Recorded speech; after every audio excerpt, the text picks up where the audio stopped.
Iran, Israel వార్‌లోకి America కూడా enter అయింది. ఇరాన్‌లోని 3 ప్రధాన న్యూక్లియర్ సైట్లపై దాడులు నిర్వహించింది. ఆపరేషన్ మిడ్‌నైట్ హ్యామర్ పేరుతో శనివారం రాత్రి ఫోర్డో, నాటాంజ్, ఇస్ఫహాన్ అణు స్థావరాలపై భారీ దాడులు చేసింది. అమెరికా అధ్యక్షుడు డొనాల్డ్ ట్రంప్ ఈ దాడిని స్పెక్టాక్యులర్ మిలిటరీ సక్సెస్‌గా ప్రకటించాడు.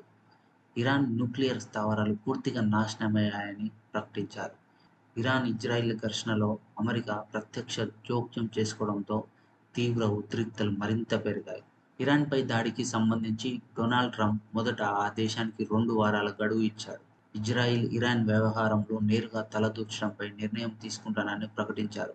కానీ సహజంగానే నిర్ణయాలు తీసుకునే ట్రంప్ ఆలోపే ఇరాన్ అణు కేంద్రాలపై దాడులు నిర్వహించారు. ఆపరేషన్ మిడ్‌నైట్ హ్యామర్‌లో 125 సైనిక విమానాలు, అందులో 7 బీ-2 స్టెల్త్ బాంబర్లు, ఒక యూఎస్ నేవీ సబ్‌మరైన్ నుంచి 24 కంటే ఎక్కువ టమాహాక్ క్రూయిజ్ మిసైళ్లు ప్రయోగించినట్లు America joint chiefs of staff chairman general Dan Caine వెల్లడించాడు. ఇది అత్యంత రహస్యంగా నిర్వహించినట్లు తెలిపారు.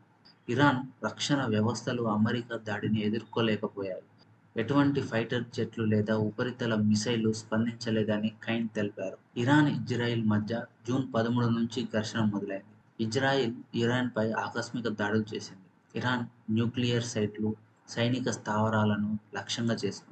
ట్రంప్ ఇరాన్‌తో మంచి చర్చలు జరిపినప్పటికీ ఇరాన్ దిగి రాలేదు.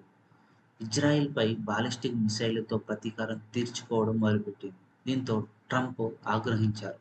ఇరాన్ న్యూక్లియర్ ఆయుధాలను సమకూర్చుకోవడాన్ని ఎట్టి పరిస్థితుల్లో సహించబోనని స్పష్టం చేశారు. ఇందుకోసం సైనిక చర్య అవసరమని నిర్ణయించారు.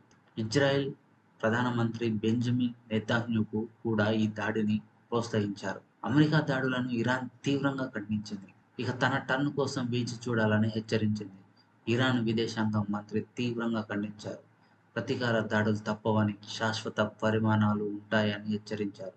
తమ ముందున్న అన్ని అంశాలను పరిశీలిస్తున్నట్లు వెల్లడించారు. అయితే ఫోర్డో, ఇతర సైట్లలో రేడియేషన్ కాలుష్యం లేదని పేర్కొంది. ఇరాన్ మీడియా అమెరికా సైనిక స్థావరాలను లక్ష్యంగా చేసుకునే అవకాశం ఉందని సూచించింది. ఇరాన్‌పై అమెరికా దాడులను సౌదీ అరేబియా, ఖతార్ ఖండించాయి.